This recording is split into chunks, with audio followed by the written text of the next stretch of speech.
Let's walk through my outlining process. I strongly recommend that you store all of your information in the same place when you're outlining a project, whether it's a novel, some academic paper that you're working on, or even a blog piece for one of your freelance writing clients. Keeping everything in the same place, like a Google document, makes it easy to reflect back. I record all of my topics for my clients in a big Google spreadsheet so that I know exactly how many I need to come up with on Thursday of every week. Then I keep the information I've gathered from my research in a Google document for that specific project. I have my folders in Google Drive broken down by the name of my client so that I can easily reference everything I'm working on or have already created. This makes it really easy for me because, remember, we're breaking that process of writing into multiple different steps, and it's really beneficial to have everything in the same place when you need to go back and reflect on it again. When your resources are easily ready for access, such as in a Google spreadsheet or a Google document, or wherever you choose to keep it, you won't forget the work that you've already done, and you can easily access it to begin the next phase of your writing project, whatever that might be. Makes it a lot easier to go from selecting topics to writing to actually editing when you're working on multiple things at once, and you need to go back and say, well, wait, where was it that I pulled that statistic from, and things like that. Writing is a distinct process in and of itself. It's going to be really hard for you to resist the temptation to write and edit at the same time, but this slows you down tremendously. I ask you to just try doing a 10-minute sprint where you're writing, whether it's free writing or actually working on a project, and resist the urge to edit yourself. Watch how many more words you can get in that 10-minute sprint.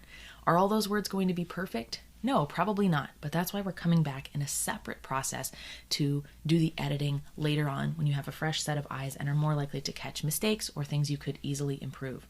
Writing and editing at the same time is asking your brain to change lanes, and this is one of the leading reasons why so many people are very slow with their writing projects, because they're attempting to do both at the same time.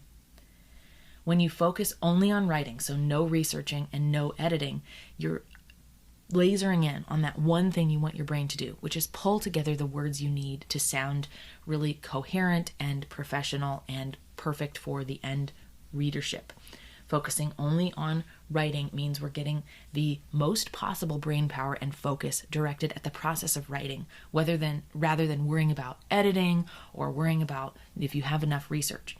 If you're in the writing process and something comes to your mind, and this happens to me a lot. I definitely have ADD and can be all over the place. I have an empty legal pad page next to me. It could be something I need for my grocery list. It could be something else I want to research later. Do not stop what you're doing and go do that task, but scribble it down. Just get it out of your head and onto the actual piece of paper so you don't have to think about it or give it any more space in your brain during the time that you're remaining focused on writing.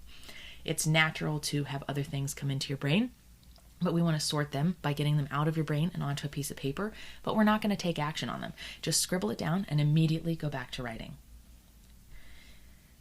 Being committed to a very particular goal, whether it's a period of time you're going to spend focused on writing or just completing the project, will help you significantly, because you're going to be tempted to start into that editing process or to go back to researching.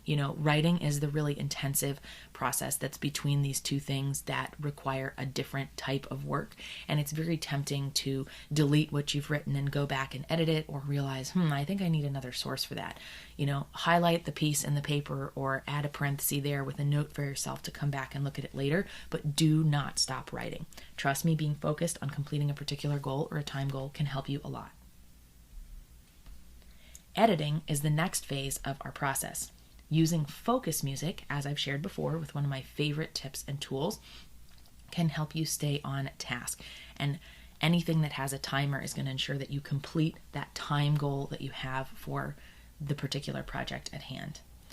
Timing yourself will make it easier to focus for a very specific period of time. It's almost shocking when you first start out how little you can go without being distracted. It might only be 2 or 3 minutes, and then something pops into your mind, or you think about, hey, maybe I should check Facebook, or I should see if there's any notifications that have come in on my phone.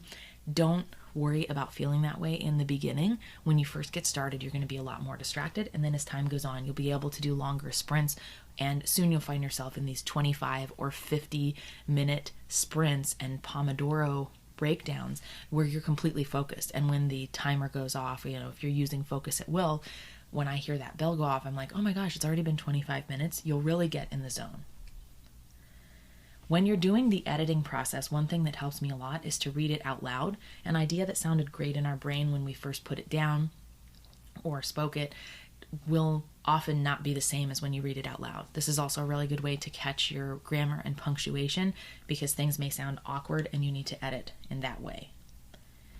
If you're doing a very intensive project, I do recommend using 2 passes of editing because you're saving time from your writing process, so you can kind of afford to budget that in later for the 2 passes of editing. And I do recommend putting some space between these, do the editing maybe at 9 o'clock in the morning and then come back again at 1 o'clock in the afternoon and do your final pass before it's submitted or stored for the long term. That will help you to catch mistakes. Sometimes, especially if it's a really intensive or difficult thing you're working on, 2 passes can help.